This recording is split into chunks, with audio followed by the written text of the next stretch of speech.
Buenas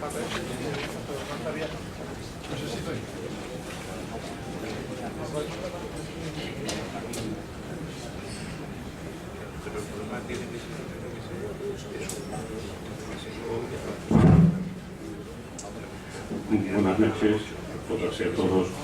Vamos a iniciar la presentación del último libro de un gran investigador como es don Felipe Lorenzana de la Fuente, aquí a mi izquierda. Pero a mí me han encargado de que presente su amplio y denso currículum. Pero antes yo quería hacerles partícipes de ustedes de una reflexión que se me ocurrió esta mañana, ¿no? Con la edad a veces se me ocurren unas cosas raras. Estaba yo pensando, bueno, vamos a presentar un libro que trata de las cortes modernas de Castilla o España, en este caso centradas en Extremadura. Digo, ¿y si saliéramos por ahí, no sé, haciendo una encuesta, preguntando al personal, oiga, ¿usted sabe lo que son las cortes? Yo creo que la mayoría dirían, sí, una cosa que hay en Madrid con unos leones y demás, eso seguro. Ahora, si vamos más allá y decimos, oiga, ¿y las cortes de Cádiz les suenan de algo? Pues yo creo que a una parte le sonarían las cortes de Cádiz y a otros solo Cádiz. Pero bueno, también, ¿no? Incluso si dijéramos, oiga, ¿usted sabe si existían cortes durante el medievo? Pues ya una pequeña minoría diría, sí, incluso alguna dispaílu levantaría la mano y diría eso de, sí, las primeras cortes del mundo en León, ¿no? Pero ya si hiciéramos la pregunta del millón, que, oiga, hubo cortes en la Edad Moderna, siglos XVI, XVII y XVIII, yo estoy seguro que la gran mayoría dice, ¿qué dice este hombre? Incluso, yo creo que entre muchos estudiantes universitarios de historia también mirarían para arriba y silbarían, incluso yo me atrevería a decir que algún licenciado en historia que otro. Porque es que las cortes modernas han sido las grandes olvidadas en lo que se respecta a esta institución. Lo que pasa es que ya gracias a Felipe eso ha dejado de ser así, ¿no? Bueno, pues después de esta reflexión voy a entrar a presentar al autor, que precisamente a petición suya seré breve y sucinto, pero no tan breve y sucinto que acabe en 2 minutos, claro. Don Felipe Lorenzana de la Fuente nació en Fuente del Canto, en la provincia de Badajoz, como todo el mundo sabe, hace unos años.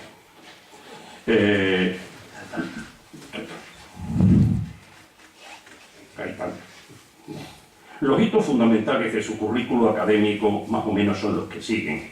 Licenciado en Filosofía y Letras, sección de Historia y especialidad de Historia Moderna por la Universidad de Extremadura en el año 1986. Grado de licenciatura por esta misma universidad y en el mismo año con la calificación de sobresaliente. Después, la máxima graduación académica que existe, doctor en Historia Contemporánea por la Universidad de Extremadura, con tesis leída en el año 2010, en la que obtuvo la calificación de sobresaliente con cum laude. Antes decíamos meritísimos cum laude, que quedaba más bonito. Pero bueno, además ha gozado de una beca de formación de personal investigador en 1986, otra como documentalista en Cáceres en 1986 también, 2 becas cortas de investigación en Londres, años 1989 y 1990, y una última beca para inventariar archivos en diversos municipios de la provincia de Badajoz en el año 2000. En lo que respecta a su currículo administrativo, es decir, su carrera profesional como profesor, podemos citar, entre otros, lo que sigue. Aprueba las oposiciones de profesor de enseñanza secundaria en el año 1992, lo cual representa un enorme descanso para él, ¿verdad que sí? Como para mí. no resultó mínimo, no. Ha desarrollado su labor docente en los institutos de Puerto Llano, en Ciudad Real, y después en la provincia de Badajoz, primero en Zafra, después en Fregenal, después en Llerena, y en el curso ya 2003-2004 pasó a ser funcionario de plantilla del Instituto de Enseñanza Secundaria Alba Plata de Fuente de Canto, es decir, su pueblo natal. Ha desempeñado diversos cargos y actividades vinculados a su labor docente, ¿no? Como jefatura de departamento, miembro del consejo escolar, tutor de profesores en práctica, tutor de alumno del CAP, miembro del Tribunal de Oposiciones y profesor corrector en la selectividad, entre otras cosas. Bueno, y con la presentación de su currículo investigador voy a ser extremadamente sintético, porque si tuviera que citar aquí expresamente todo su trabajo de investigación, tendría que dedicarle un tiempo bastante largo del cual no dispongo.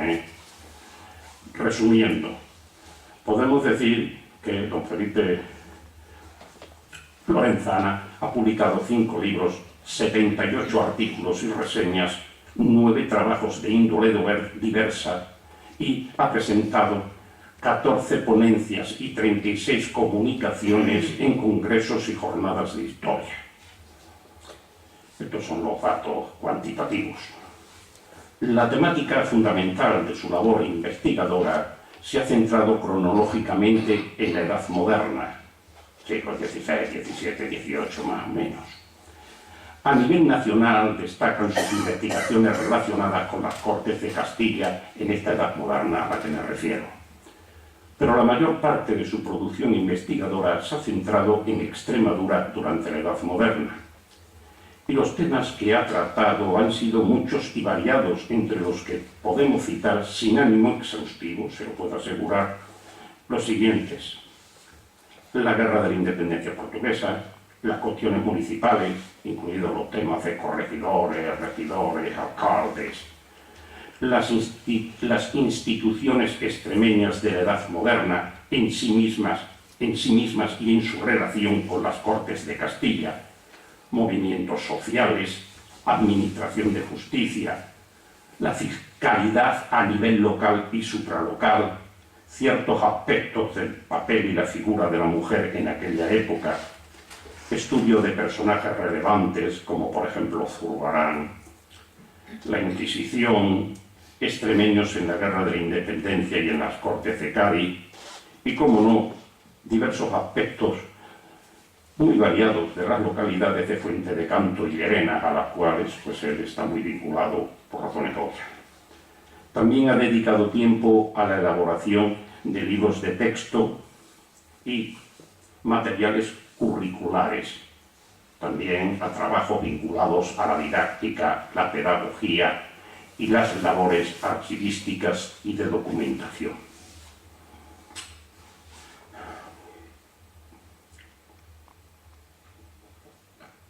Además, tiene en su haber más de 40 coordinaciones, porque ya perdí la cuenta, además yo no soy muy bueno para los números, de libros, congresos y jornadas, aunque quiero destacar aquí especialmente su labor en la coordinación de las jornadas de historia de Llerena y de la coordinación de las jornadas de historia de Fuente de Cantos. Y por último, no quiero terminar sin citar algunos de los cargos que ha ostentado u ostenta. Socio fundador de la Asociación de Amigos de la Revista de Extremadura. Socio fundador de la Unión de Bibliófilos Extremeños. Socio fundador de la Fundación Española de Historia Moderna. Miembro de la Asociación de Cronistas Oficiales de Extremadura. Cronista oficial de Fuente de Cantos. Y, para mí, un cargo creo que muy relevante, presidente de la Sociedad Extremeña de Historia. Y bueno, aquí termino, he sido breve, ¿verdad? Y paso la palabra a nuestro amigo y colega en las labores históricas, don Fernando Cortés Cortés. Tiene la palabra, Fernando. Muchas gracias. Buenas noches, amigos, amigas. Gracias por su presencia en esta noche en la que, como habitualmente en Badajoz, tenemos diversas tareas culturales. Conocemos al investigador. En realidad lo conocíamos de antaño y las palabras de Miguel Ángel Naranjo nos han recordado la trayectoria científica e investigadora de Felipe Lorenzana de la Puente. La densa y apasionante labor de investigación histórica que Felipe ha acometido y que de momento, y recalco lo de momento porque estoy seguro que nuestro autor se encuentra bien embarcado en otras tareas de investigación, culmina esta obra que ahora presentamos. La historiografía extremeña, como decía Miguel Ángel, y con ello la posibilidad y la seguridad de ampliación de nuestros conocimientos sobre el pasado de las gentes que nos precedieron en esta tierra, acaba de enriquecerse con la publicación por parte del Centro de Estudios Políticos y Constitucionales, dentro de su prestigiosa colección Política y Sociedad en la Historia de España, que dirige el catedrático profesor doctor Ricardo García Cárcer, del trabajo elaborado por el doctor Felipe Lorenzana de la Puente. Extremadura, voto en Cortes, el nacimiento de una provincia en la España del siglo XVII. No es esta la primera vez que el autor se acerca con un espíritu casi inquisidor, de viejo inquisidor medieval que no busca supuestos herejes, sino con el claro propósito, con el generoso propósito de profundizar hasta en los últimos detalles, no solo en los procesos que en los municipios extremeños aspirantes a la obtención del voto en corte para Extremadura, que se estaba allá por los años centrales del siglo XVII desarrollando, sino también en aquellos otros espacios peninsulares que se oponían a los deseos de los municipios extremeños que impulsaban a la iniciativa, sin que en modo alguno podamos olvidar las reiteradas muestras que el profesor Lorenzana también aporta de las intenciones, de los propósitos, de las estrategias, de los directos actuantes, de esos protagonistas de primera fila en un proceso complejo con multiplicidad de intervenientes y diversidad de intereses y propósitos. El autor lo ha sido de una magistral tesis doctoral, de ese tipo de tesis que uno hubiera deseado elaborar y que contempla con sana envidia por la multiplicidad de valores que encierra. Así, la representación política del antiguo régimen, las Cortes de Castilla, 1655-1834, defendida allá por el 2010 en la Universidad de Extremadura, en su Facultad de Filosofía y Letras, en el Departamento de Historia Moderna y dirigida inicialmente por quien fuera maestro de buena parte de los modernistas que nos formamos en la Universidad de Extremadura, el doctor don Ángel Rodríguez Sánchez, prematuramente desaparecido para la vida y para la historia, y después de su muerte, de la muerte de Ángel, por los doctores Miguel Ángel Melón Jiménez y por don Alfonso Rodríguez Grajera, que prologa el libro. El resultado de este arduo y supongo apasionante trabajo de investigación se convirtió de inmediato en un instrumento esencial para el conocimiento, nada más y nada menos que de las Cortes castellanas, desde el comienzo de los tiempos modernos, momentos que el autor calificó como de una representación imperfecta, para analizar las realidades de tres tiempos muy diferentes, de muy diferentes extensiones temporales, de 1655 a 1665, que el autor llama el reino en Cortes, de 1665 a 1700, el reino sin Cortes, momento de lucha por la representación en esas Cortes, y finalmente en las Cortes del siglo XVIII, extendido hasta 1834. Estos análisis estructurales constituyeron el contenido de la inicial publicación de una parte de la tesis doctoral de Felipe Lorenzana de la Puente. Sus aportaciones eran tan novedosas, íntegras y tan dotadas de una sorprendente profundidad que fue el propio Congreso de los Diputados, Madrid 2013, quien se mostró interesado en publicar esta parte de su trabajo doctoral, la representación política en el antiguo régimen. En ella, en esa publicación, se omitieron los aspectos de la investigación doctoral relacionados con el acceso de la tierra y la gente del territorio extremeño, al que por un lado era el órgano de representación territorial, pero que además, y de modo preferente, detentaba un elevado y esencial protagonismo en las demandas fiscales que la corona efectuaba a sus territorios y a sus súbditos. Esta funcionalidad de las Cortes condujo y se tradujo en el deseo y en el propósito de aquellos territorios que en ellos no participaban de buscar su inclusión, el caso de Extremadura y de Galicia. El libro, prologado por el doctor Alfonso Rodríguez Grajera, como he dicho, es el trabajo de Felipe Lorenzana de la Puente, que intento comentar y presentarle. Constituye la pública difusión y manifestación de forma de publicación unitaria de aquellos apartados que en la tesis del autor, centrada en los proyectos, ideas, largas negociaciones, complejos acuerdos y vicisitudes que comunicaron con la concesión a Extremadura del derecho a participar y a votar en las Cortes castellanas. Después de un estudio introductorio en el que el doctor Lorenzana recapitula sobre las Cortes castellanas desde los comienzos de la Edad Moderna y su dimensión territorial, en base a lo que extracta de los epígrafes iniciales de su publicación de 2013, estructura su trabajo en 5 apartados, siguiendo el que sería desarrollo inicial del proceso concluido con la concesión del voto en Cortes al territorio extremeño, convertido a partir de ese momento en provincia de Extremadura, de ahí el título del nacimiento de una provincia. Me refería antes a estar ante el que fue un arduo y complejo trabajo. Un trabajo como el que tan sucintamente comento ha requerido un dilatado trabajo de visita, de búsqueda, de lectura y de recopilación de documentación del momento historiado, estudiado de documentación custodiada en diversos archivos. Así, el profesor Lorenzana relaciona con el detalle de los fondos específicos consultados en cada uno de los archivos que ha recorrido, desde los municipales de Badajoz, de Cáceres, de Llerena, de Mérida, de Montemolín, de Plasencia y de Trujillo, en esta amplísima geografía extremeña. En algún momento te leí la referencia a un coche que te había comprado tu padre.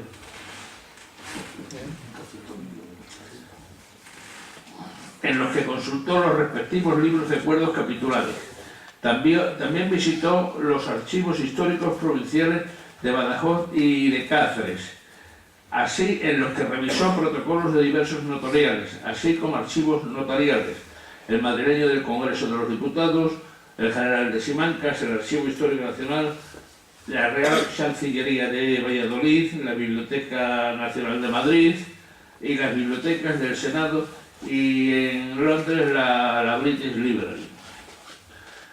En el primero de estos apartados, el autor se centra en el análisis de los ayuntamientos extremeños del voto en corte, profundizado en las diversas peculiaridades presentes en ellos, preguntándose y presentando sobre las estructuras urbanas existentes en las ciudades de Trujillo, Mérida, Badajoz y Plasencia, y en las villas de Cáceres y Alcántaras, que en 1651 adquirieron el voto en corte para Extremadura, y las ciudades de Llerena y Jerez de los Caballeros, que participantes en las negociaciones se retiraron al final.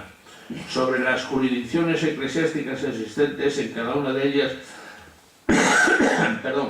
para centrarse en la jurisdicción territorial ordinaria y en los dirigentes urbanos intervinientes en el proceso negociador.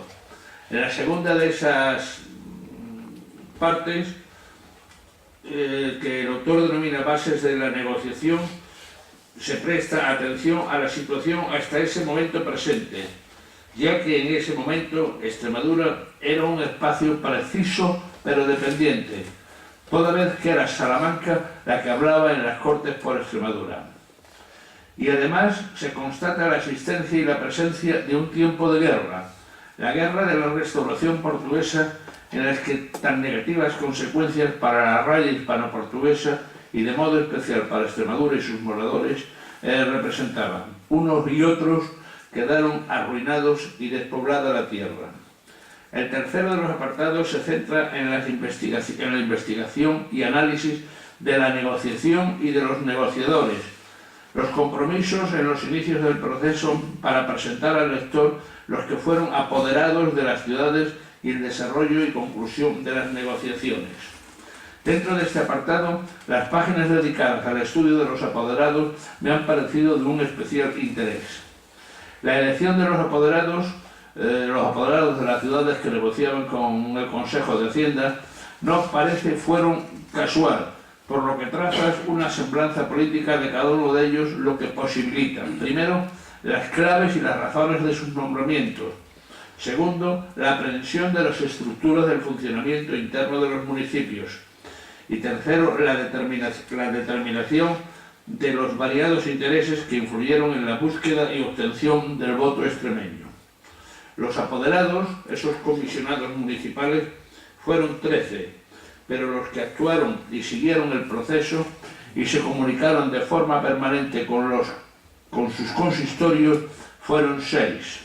Don Agustín Guerrero de Guzmán, de Alcántara; Blas de Alarcón Pacheco, de Trujillo; don Gabriel Arias de Saavedra, de Cáceres; José de Oliva, de Plasencia; don José Antonio Zúñiga y Figueroa, conde de la Roca, representante de Mérida. Fue el hombre que no pisó nunca el ayuntamiento de la ciudad, pero que con su posición en Madrid y por su experiencia fue el gran catalizador del voto en Cortes. Y finalmente Alonso García Silicio, de Badajoz, uno de los extremeños más poderosos de su tiempo. Este apartado concluye con el estudio y el análisis del desarrollo y término de la negociación. La concesión del voto, el real privilegio, es el apartado siguiente, en el que se realizan las condiciones de participación y el pago de la merced, la oposición de Salamanca y el ingreso en el reino, con lo que se daba conclusión al proceso con el que se constituía como única vía utilizable por la tierra extremeña y sus gentes para presentar y elevar sus necesidades colectivas y sus planteamientos políticos, hacendísticos, administrativos, comunes ante los poderes centrales. Las tesorerías de millones constituye el último de los apartados en el que se estudian los elementos integrantes de la nueva provincia de Extremadura, su espacio fiscal, su territorio y divisiones, así como la administración de servicios. De gran interés me ha parecido la descripción que el autor efectúa de las 7 tesorerías que se establecieron. Tesorerías en Badajoz, Mérida, Plasencia, Cáceres, Trujillo, Alcántara y Llerena. De todas y cada una de ellas efectúa el autor una descripción en la que detalla los núcleos poblacionales integrantes y las dudas y divergencias que las fuentes documentales contienen. Por ejemplo, sobre la tesorería de Badajoz señala, literalmente, está compuesta por los partidos de Badajoz, Jerez de los Caballeros, Zafra y Burguillo, ocupando la mitad meridional de la franja fronteriza de Portugal. En total agrupa 38 poblaciones según el cómputo de la Junta celebrada en Trujillo. Existen algunas discrepancias entre las fuentes. La principal es que Broza aparece incluida en el partido de Alcántara en las contadurías generales de Salamanca, aunque se mantiene en Badajoz según consta en la documentación del Consejo y Junta de Haciendas y en el acta de la Junta de Trujillo. Sabemos que efectivamente acabará por adscribirse a Trujillo. Continúa, hay casos puntuales difíciles de explicar, como el hecho de que la villa de Feria tan solo conste en consejos y junta de Hacienda y Cañaveral de León no fuera tenida en cuenta en la asamblea de Trujillo. De todas y cada una de estas tesorerías efectúa Felipe una descripción detallada, pormenorizada e interesantísima. Y al final del texto, al final del libro, 3 páginas de conclusiones, destacando diversas realidades, y así, por ejemplo, el profesor Lorenzana de la Puente señala cómo para un territorio como el extremeño, carente de instrumentos políticos de vertebración interna en el contexto de una monarquía absoluta y centralizada, significa, en primer lugar, su definición territorial como provincia, y ofrecía también la posibilidad de cimentar la acción provincial sobre bases más consistentes y aprovechar sus convocatorias para llevarlas a término entre las 2 instancias más apropiadas para solucionar los problemas, el reino y el rey. Podría leer algunas de las conclusiones, me parece interesante para su lectura y por eso lo omito.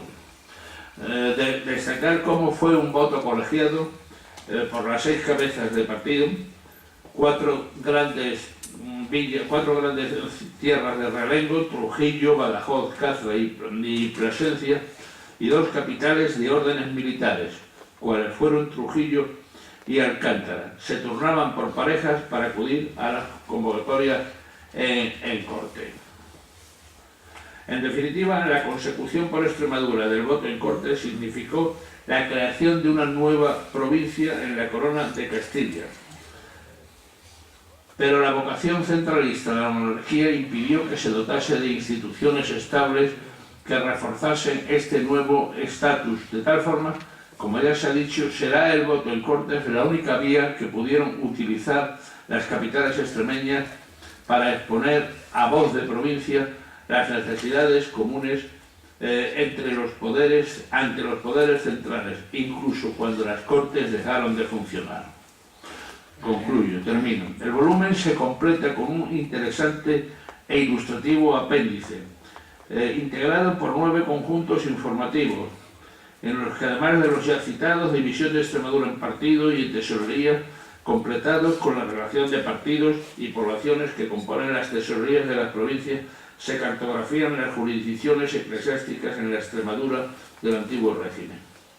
En otro de estos apéndices, el doctor Lorenzana ha sistematizado las peticiones extremeñas del reino en corte, los medios propuestos y aplicados por las ciudades extremeñas para pagar el voto en corte, los perceptores de millones nombrados por los ayuntamientos extremeños con voto en corte entre 1650 y 1665, los procuradores en corte desde 1655 a 1833 y los diputados 1700 a 1828 que representaron a Extremadura.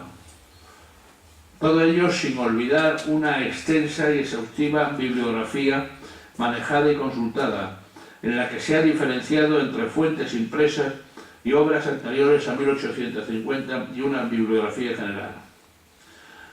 Por todos los contenidos, la obra es un instrumento fundamental para la aprehensión y para la comprensión de las realidades esenciales, para conocer, para entender y para profundizar en un aspecto nuclear de los tiempos medievales, de los tiempos modernos, no solo extremeños, sino con profundas conexiones con la general historia española. Por ello, creo que hemos de felicitarnos por disponer de esta publicación y sus enseñanzas. Entiendo que se ha de felicitar al autor, al editor y al autor por el trabajo, de un modo especial que permitan, lo magnifique y destaque su pertenencia a los cuerpos docentes de la enseñanza secundaria, quienes además de educar e instruir a nuestros jóvenes, nos brindan sus investigaciones y posibilitan profundizar en nuestro conocimiento de lo extremeño. Por ello, por todo ello, por tu trabajo en los archivos y en representación de esos docentes de secundaria, permite, Felipe, que te felicite. Muchas gracias.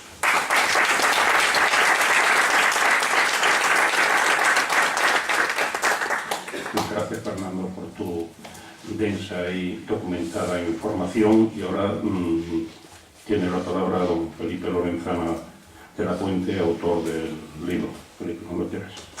Hola, buenas tardes. Muchas gracias por su presencia. Muchas gracias a los doctores Cortés y Naranjo Sanguino por la presentación. Y creo que el autor y el libro han quedado ya suficientemente presentados, con lo cual mis palabras posiblemente sean las más intrascendentes de este acto que tiene lugar en este espacio que visito con notorio orgullo por vez primera, y también pues quiero dejar constancia de mi gratitud a la Real Sociedad Económica Extremeña de Amigos del País de Badajoz. Me parece que es el escenario idóneo para presentar una obra de historia, porque la propia sociedad en sí es historia. Y bien, como ya hemos comentado, pues creo que el autor y el libro están muy bien presentados. Me alegra mucho que lo hayan hecho tanto don Miguel Ángel, porque ya él me reseñó el primer libro que sacamos sobre las Cortes para la revista Estudios Extremeños, y sobre todo también porque Fernando Cortés me une en lazos de especialidad. Los dos somos modernistas, los dos nos enseñó la historia moderna el catedrático Ángel Rodríguez Sánchez, que a pesar de que hace ya 18 años que se nos ha ido, pero todavía nos acordamos de él por muchos y muy justificados motivos. Y además los dos nos ha dado por el siglo XVII. Por tanto, pues reitero mi gratitud. He traído aquí una pequeña presentación, no para abundar lo que ya se ha dicho, porque creo que Fernando ha hecho una presentación muy completa, sino más bien por visualizar, para que tenga usted una noción un poco más clara de algunas de las aportaciones que hemos presentado en este libro. Con lo cual, confiando en que el mando funcione, y si no le doy a otro, que tenemos el plan B. Bien.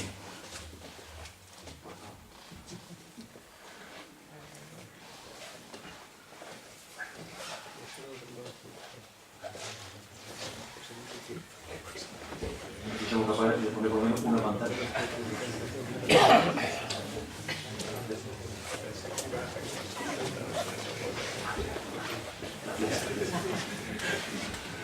Bien, el libro forma parte de un proyecto. El profesor Ángel Rodríguez, cuando tuvimos la ocurrencia de hacer la tesis, antes de presentarnos a la famosa oposición de secundaria, pues nos propuso un tema. El tema era, Felipe, nunca se ha hecho un trabajo doctoral de historia de las instituciones. Hasta ahora el Departamento de Historia Moderna pues, ha ido dedicándose, posiblemente pues, porque era más necesario, estudio de carácter demográfico, social, económico. Vamos a hacer una tesis sobre la historia de las instituciones extremeñas. Y el tema predilecto, el tema más socorrido, era el del voto en corte, porque era el que permitía tratar una visión de conjunto de Extremadura, ya que en este negocio pues, participaron los principales agentes políticos de la provincia. Cuando digo provincia, pues me refiero a la actual región de Extremadura. Entonces el título era Ciudades, Cortes y Procuradores de Extremadura a las Cortes de la Edad Moderna. Lo que pasa es que al poco de iniciarnos en la bibliografía, que no era poca, pues nos dimos cuenta que realmente se trataba de un trabajo que tenía 5 partes casi diferentes. Uno de ellos era pues, el contexto en el que se produce la participación extremeña, que es las Cortes de Castilla, en un periodo 1655-1834, está por medio de las Cortes de Cádiz.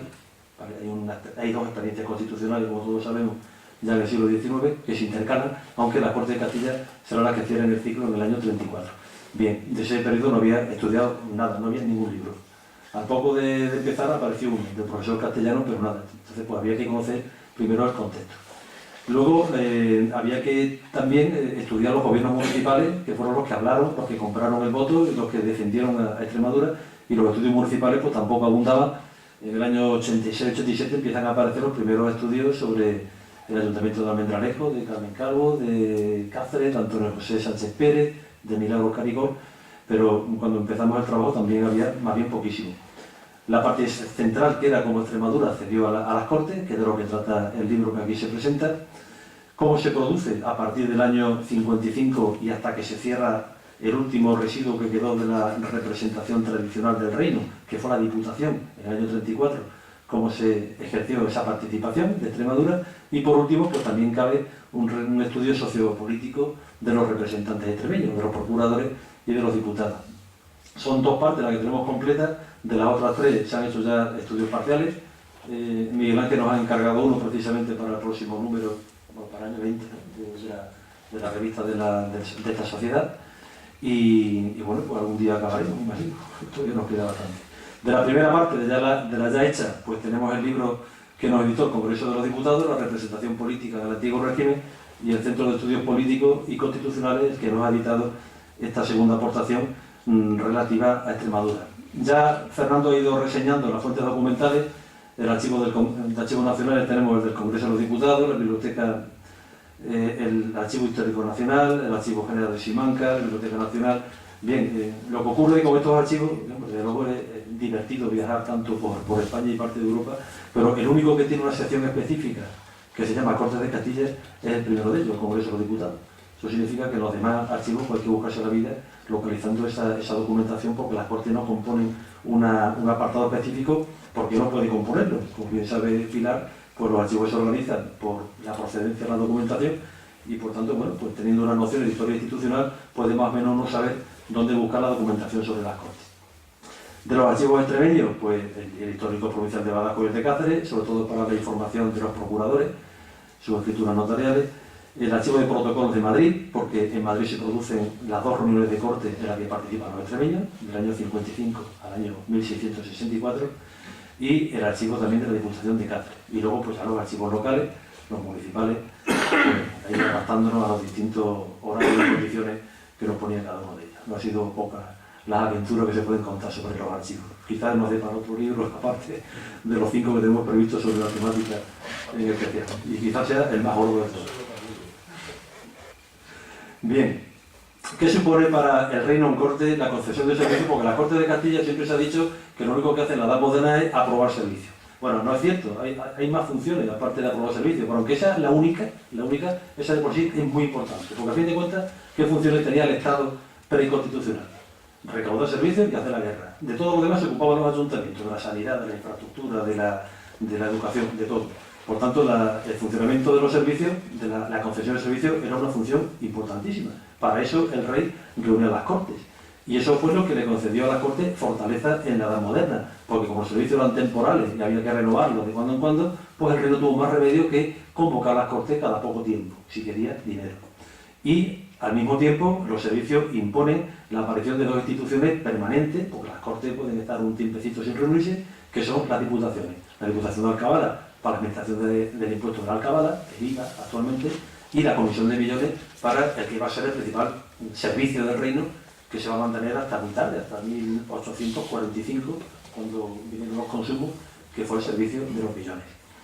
Las 2 diputaciones representan al reino en su ausencia, y cuando el rey decida prescindir de las cortes, lo que no podrá hacer, porque los reyes siempre fueron de alguna manera, ya sé que la palabra suena rara para la edad moderna, pero es perfectamente utilizable, reyes constitucionales. No hay una constitución con mayúsculas, pero están las leyes fundamentales del reino, que el rey tiene que respetar, y por tanto el rey, aunque pudo prescindir de las cortes, lo que nunca pudo fue cargarse la Diputación y la Comisión de Millones, aunque lo intentó una y 1000 veces. El poder fiscal supone también contraprestaciones políticas. Las cortes no legislan, pero tienen un instrumento de legislación indirecta, que son las condiciones que pone para conceder los servicios, condiciones de millones. Con los servicios, los procuradores y las ciudades representadas a las cortes consiguen merced y recompensan el 15 por 1000 de todo lo que se recaudaba. Y también, y esto es muy importante, las ciudades se convierten en las administradoras de los servicios que conceden. Y la administración de los servicios es un poderosísimo instrumento en manos de los ayuntamientos, porque el recaudar los servicios lo es todo. Hacen falta recaudadores, hace falta funcionarios, el aparato burocrático de la Real Hacienda era realmente inmenso y había que llegar hasta la última población de la corona. Y esa es una tarea que va a corresponder a las capitales. Por eso Extremadura quiso estar en las Cortes, entre otras cosas, para poder administrar los servicios sin la vigilancia de Salamanca. Para los ayuntamientos, recaudar los servicios supone un territorio preciso, donde viene hasta la última población, donde tiene que ir a por el dinero, territorio. Un territorio sobre el que ejerce jurisdicción. La jurisdicción es hasta el límite donde llega el poder del corregidor y el alcalde mayor de cada capital. Supone también representar a ese territorio ante las diputaciones y ante las Cortes de Castilla, lo cual no es tampoco poca cosa. Y por último supone administrar ese territorio para que paguen los impuestos, judicializar las situaciones contenciosas, etcétera, etcétera. Por tanto, el poder fiscal es básico para entender el funcionamiento de los ayuntamientos del antiguo régimen, que fueron imprescindibles siempre para la corona. La corona de Castilla estaba dividida en una serie de provincias que se correspondían con las ciudades que tenían voto en cortes. Los reyes católicos, que no querían muchos jaleos en ningún sentido, y mucho menos en el reino, en el parlamento, quedaron reducidas la representación a solo 18 ciudades. Por tanto, tenemos, mejor dicho, esas 18 ciudades van a crear en torno suyo 18 provincias, mal distribuidas, porque el mapa que tenemos ahí, la mitad sur parece un poco más coherente, aunque con una mega provincia que la de Toledo, pero la parte de Castilla la Vieja, bueno, pues es resultado de la reconquista, de la repoblación, de la acumulación en poco espacio de las capitales, provincias un poco extrañas, nos parece muy extraña con nuestra mentalidad así un poco cartesiana, pero bueno, ellos sabían dónde tenían que ir a recaudar los impuestos y no les importaba que hubiera enclaves, territorios metidos en otras provincias, en fin, un mapa un poco, ya digo, hoy lo consideraría un poco desastroso, pero típico del antiguo régimen. Esta cosa ocurre. Se va el mapa racionalizando con la concesión de 3 votos en corte. Los únicos 3 votos que se consiguieron, desde los reyes católicos hasta que desaparecieron las cortes 3 siglos más tarde, fueron para Galicia, que se separa de esa manera de la tutela de Zamora, para Extremadura, que se separa de la tutela de Salamanca, y un tercer voto que tuvo menos repercusión territorial, que fue el que se dio a la ciudad de Palencia. Bien, pues ese mapa que acabamos de ver va a ser básicamente el mapa de España hasta 1833, cuando Javier de Burgos respeta todas las provincias que había, excepto una, que fue la provincia de Toros. Quitando Toros, todas las demás compusieron su propia provincia. Y una de las, si pueden ustedes ver, que tiene ya un perfil muy parecido al actual, es la provincia de Extremadura, con lo cual no hay ningún problema en calificar a Extremadura como un territorio histórico y un territorio que tiene unos perfiles, unas divisiones internas que radican en el siglo XVII, aunque eso no significa que no existiera Extremadura antes del siglo XVII. Extremadura, digamos, estaba, pero no era. Lo es desde el momento en que adquiere la condición provincial con el voto en Cortes. ¿Por qué pedir el voto en Cortes? Las Cortes que proporcionan representar al territorio, en primer lugar, administrarlo, como ya hemos dicho, cada ciudad su partido, la provincia en su conjunto, supone un instrumento privilegiado de interlocución con la corona, porque los problemas de la provincia se pueden perfectamente expresar en el reino en Cortes, e incluso fuera de las Cortes, porque a los procuradores extranjeros se les cometen también otra serie de misiones que tienen que resolver en Madrid y no necesariamente en el Parlamento. Y claro, el ser ciudad de voto en Cortes, eso supone una prelación importante sobre las demás. Muy importante, el voto en Cortes supone un elemento de cohesión para Extremadura que no había tenido antes.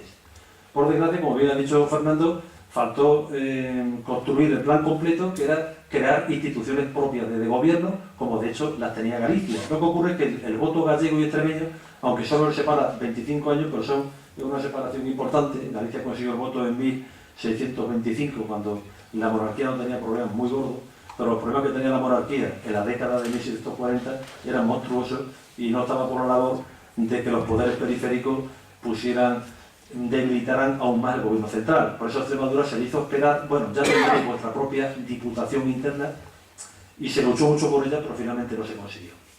Eso fue lo que faltó. Y evidentemente, pues el tema de la prelación en el antiguo régimen, pues la jerarquía es importantísima. Tener voto en Cortes supone para una provincia su propia existencia y para una ciudad el ser superior a otras ciudades. Y para los regidores que representan esas ciudades, pues también. Una ciudad con voto en Cortes tiene el tratamiento de señoría, puede poner en el salón de pleno un dosel, y eso, pues, aunque hoy día nos parecen cuestiones secundarias, pero en el antiguo régimen no lo eran, ni mucho menos. Los propios regidores, que van a pagar la mitad del coste de la merced, también ven cómo se revalorizan sus regidurías, sus concejalías, por el hecho de tener voto en Cortes, es decir, por el hecho de que cabe la remota posibilidad de que algún día sea el representante de Extremadura en el Parlamento castellano. Entonces las concejalías eran de pago, por eso digo que se revalorizan, porque se vendían. No, esto no es un cuento de hadas, que bonito todo. Hay también intereses de la nobleza, de las oligarquías urbanas, evidentemente. ¿En qué? En el tema de la administración, porque son ellos los que van a poner en funcionamiento un aparato que genera beneficio, que genera renta, que genera dieta, que genera poder. Son los que hablan por su ciudad y por la provincia, y no solamente por la provincia y por la ciudad, sino también van a resolver sus propios asuntos con el marchamo de ser procuradores de Extremadura. Y por supuesto, los propios regidores que hemos dicho, el tema de la predación les encanta porque sus oficios se van a ver revalorizados. El voto en Cortes se le da a Extremadura en el reinado de Felipe IV. Un reinado que se puede llamar constitucionalista por el hecho de que fue el rey que más tiempo mantuvo reunidas a las Cortes de Castilla, durante más o menos pues, 2/3 de su reinado. Sobre todo por necesidad. Guerra de los 30 años, guerra de los segadores de Cataluña, guerra de la restauración con Portugal, hace falta servicios, no bastan con los servicios de corte, no estaría mala idea sacar a la venta votos en corte, que va a ser lo que finalmente haga el rey. Poco antes de morir, el rey incluso dejó convocadas unas nuevas cortes, las que nunca se reunieron en el año 1665, porque la España débil de Carlos II prefirió no pedir nuevos servicios a cambio de no tener a las Cortes enfrente. Es decir, fue el miedo al Parlamento lo que motivó la desaparición del Parlamento. En sí puede ser una contradicción, pero no lo es, porque desaparece el Parlamento, pero no desaparecen las funciones de las Cortes. porque las asume cada ciudad en su propio territorio. Por eso las ciudades tampoco se mostraron opuestas a la no convocatoria de nuevas sesiones de corte, porque a fin de cuentas esas funciones las ejercían ellos, a su vez, en sus respectivos territorios. Entonces, ¿por qué se le da el voto en corte a Extremadura si la corte está a punto de desaparecer? ¿Y por qué se le dio a Palencia? A Palencia se le dio en el año 1666. Palencia no fue a ninguna corte y pagó 80.000 ducados por el voto en corte.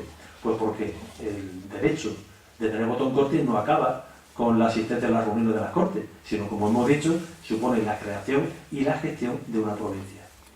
Y eso es lo que va a quedar de las Cortes de Castilla, aparte de las diputaciones. En una coyuntura que conoce Fernando perfectamente, la Guerra de Restauración.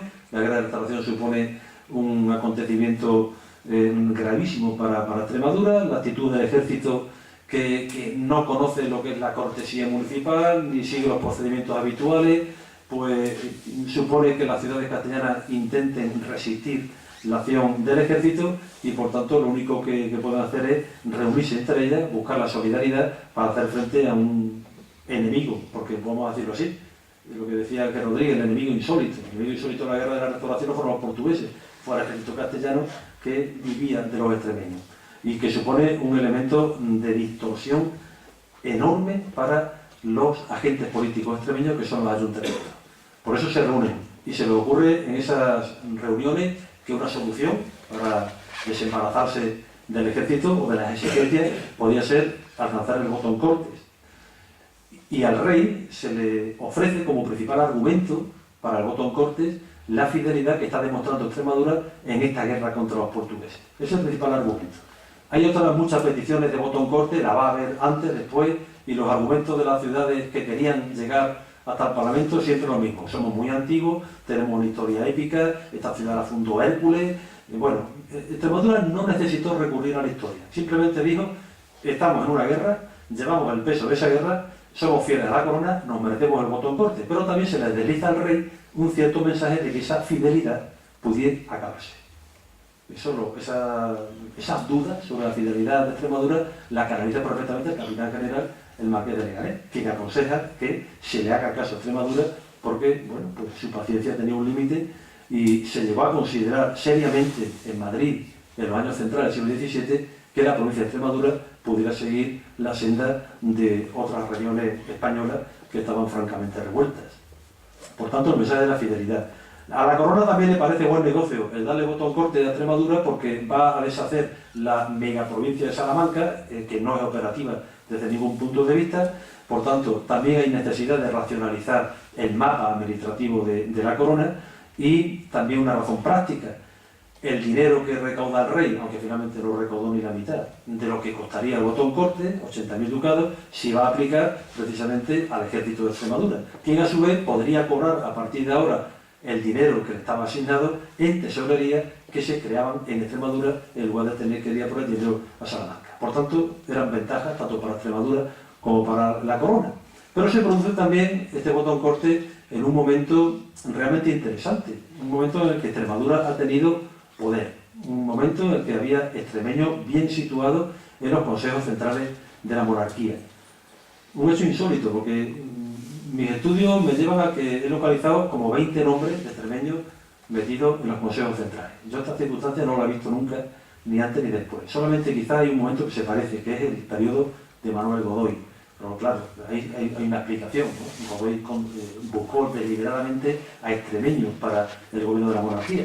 Pero a mediados del siglo XVII, pues el poder territorial de la dinastía extremeña fue que le llevó a que hubiera, por ejemplo, dos gentiles hombres de ejercicio en la Casa Real, el marqués de Mirabel y el marqués de Monroy, 3 consejeros de Estado, algunos tan repetidos porque pertenecían a varios consejos, el marqués de Leganés, que era el capitán, uno de los primeros capitanes generales que tuvo el ejército de Extremadura, el de Loriana, y el marqués de Mirabel, poderosísimo marqués de Mirabel. 6 consejeros de Castilla, que era el principal órgano de gobierno de la monarquía, entre ellos Lorenzo Ramírez de Prado, que fue el primero que advirtió a Extremadura de que se acercaba el momento para pedir el voto en Cortes. No todos los que estamos aquí citando ayudaron en este negocio y algunos incluso lo dificultaron, como fue el caso del siguiente de la lista, el descendiente del conquistador del Perú, don Fernando Pizarro de Orellana, que no quería el voto para Extremadura, que solamente lo quería para Trujillo. Hubo, por tanto, algunos episodios un poco singulares. muy importante, los 3 consejeros de Hacienda, porque Hacienda era el consejo que tenía relación directa con las Cortes y el que componía, los consejeros de Hacienda con los procuradores, el único órgano que se formaba mixto entre ambas instituciones, Corte y Hacienda, que era la Comisión de Millones. Y ahí estaba el Conde de la Roca, que va a ser, como también ha señalado Fernando, el principal factor, el muñidor real del voto en Corte de Extremadura, más otros 7 consejeros, 8 que se reparten entre órdenes, guerra, India y Hacienda, entre ellos, de nuevo, el Marqués de Leganes. Esta es, por tanto, una circunstancia que es preciso señalarla, porque el voto en Corte de Extremadura se produce en un momento en el que los agentes políticos extremeños se ayudan entre sí, hay una solidaridad interna y además hay un patronazgo importantísimo en la Corte. Si lo comparamos con la situación actual, que solamente llevamos 3